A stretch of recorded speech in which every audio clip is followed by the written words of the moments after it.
توی جعبه ابزار والدگری 2 تا جمله باید داشته باشی که هر هفته ازشون استفاده کنی. جمله اول: خوشحال شدم که با هم در میون گذاشتی.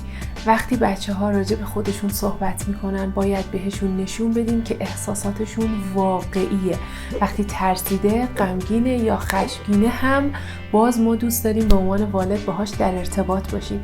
راستشو بخواین فقط در صورتی بچه‌ها یاد میگیرن که یه احساسی رو تو درون خودشون تحمل کنن که قبلش والدشون احساس رو درش تحمل کرده باشه.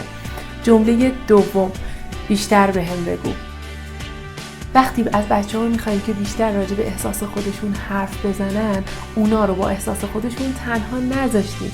واقعیت اینه که خشمگین شدن، ترسیدن یا غم و گریه واسه بچه‌ها سخت نیست، بلکه تنها موندن با اون احساساته که خیلی سخته. اگه بیشتر راجع به این موضوع میخوای بدونی، به هم بگو توی کامنت ها یا بنویس بیشتر.